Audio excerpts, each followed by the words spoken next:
Offset is asking for spousal support from Cardi B.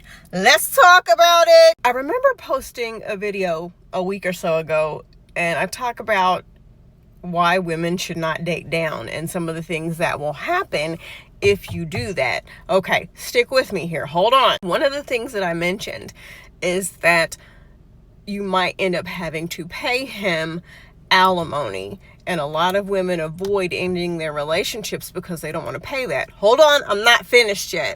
What I'm trying to say here is marrying or dating down is not always about money, because let's be fucking real here. Offset has money. He ain't broke, okay? So why is he asking for spousal support from Cardi B?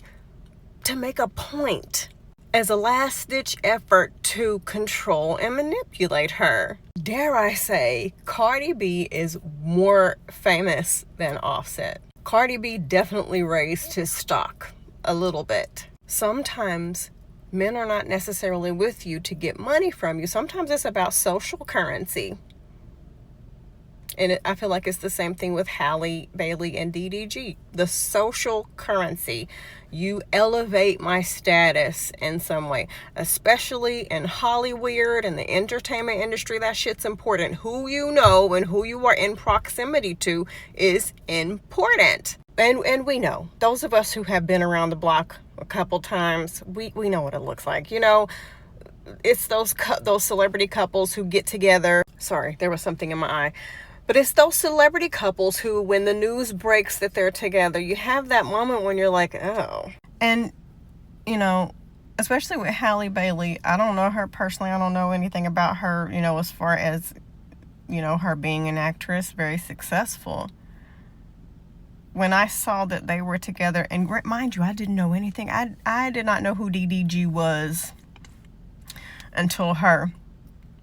And even that, just the vibe was, and seeing everything that Cardi B went through, seeing everything that Offset put her through, I recognize the pattern of abuse. All those grand gestures that he would do, bringing her flowers in the middle of her concert, you know, a lot of, and I don't know him personally, allegedly.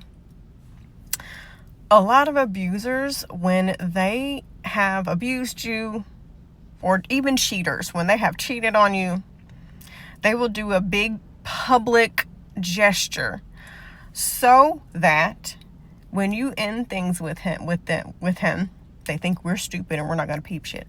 But they do that so that when you end things with them, everybody's going to be like, why? He was such a nice man.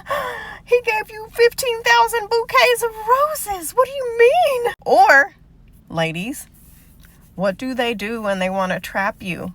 On the count of 3. 1, 2, 3. Get you pregnant, right? Now, let's get one thing straight. Because I hear a lot of wannabe feminists saying that any woman who has a child or gets married is stupid. And you're stupid for saying shit like that. You can't advocate for bodily autonomy and then criticize women who want children and want to be married and in a relationship. Okay? So maybe deep down she really did just want a family, you know? And we're not going to knock her for that. Okay, ladies? But his motives and her motives are two totally different things. My abusive ex-husband used to always say, now I was a bubblehead back then. I was like 20 when we met. He was like 26 or 27, but he used to always say, I'm going to pump you full of children. I want children. And me being a bubblehead back then was like, oh, that's so sweet. Oh, my goodness. No! It was about control.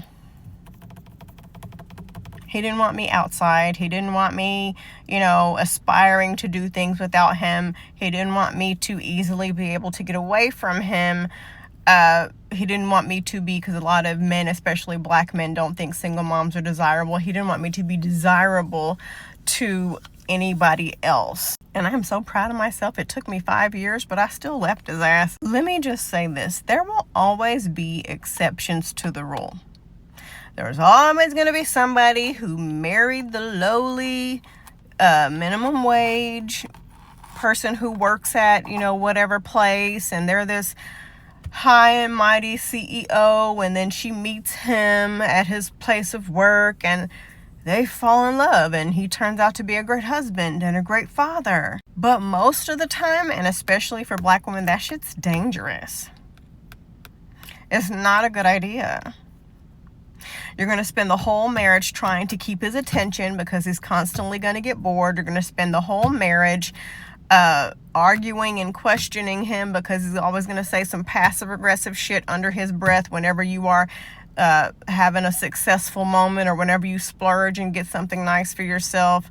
Those types of men usually end up cheating and usually end up being abusive. Now, don't get me wrong, men be menning, but sometimes in life there are certain things that kind of exacerbate particular situations.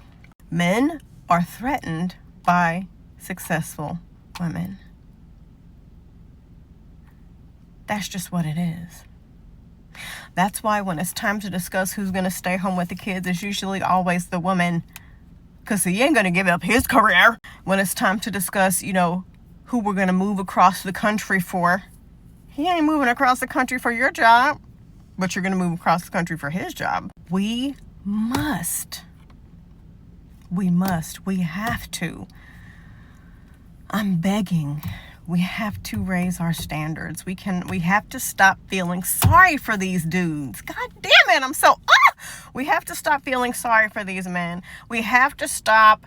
Listen, I totally get it. It's normal to be lonely. It's normal to want to get your rocks off.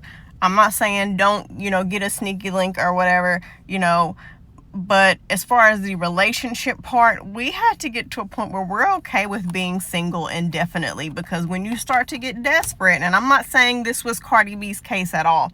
I'm not saying that. I'm just saying for us regular folks, when you start to get desperate, over time, your standards get lower and lower and lower and lower and lower, to where you will literally take anyone who is willing to be in a relationship with you. That's why you see these women who have been with these men for like 5-10 years with no ring. And as someone who has worked in the jewelry industry for over 20 years, it is gut-wrenching to see a woman beg a man to just give me any ring. See, this one's cheaper. I'll take this one. It's so sad.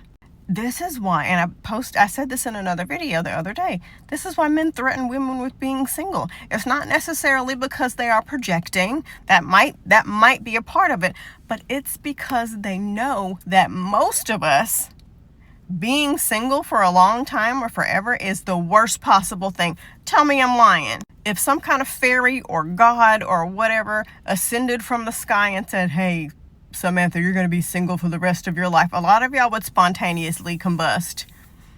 You wouldn't be able to handle it. The lengths you would go to try to make that not be so, it would be horrible. But until y'all are like, I'm not lowering my standards, he has to be doing equal to or better than me, I can't see it working. And it's not a matter of love. Love was created to make women fall in love with men who couldn't do shit for them. We have to. Yes, I want you to meet somebody, if that's what you want, who loves and adores you and you're attracted to them. However, I want us to think with our heads just as much or more than we think with our hearts. How is this going to benefit me? How is this,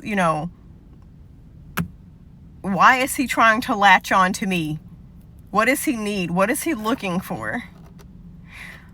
Am I going to take my time to get to know this man, to see what's up? See what it's like when you set boundaries and you say no to him. What are his responses to that? I don't know. But I think when you know better, you can do better. But hey, I think that one of the worst things women can do is marry somebody that is not on the same playing field as them. I'm not saying the guy has to be a millionaire, business, oil typhoon CEO, but he has to be able to take care of himself, okay? It doesn't end well when you date down. It just doesn't. Sorry, change of scenery. I'm about to take a shower, but yes, men don't do well in your shadow. when you are getting all the attention, when you are getting all the buzz, when you are doing well or better than them. And it does not always have to be money. It could just be you're more well liked. That was one of the reasons my abusive ex-husband told me he hated me. That was something that he was jealous of. So just pay attention to that. Put you first, prioritize you, stop lowering your standards.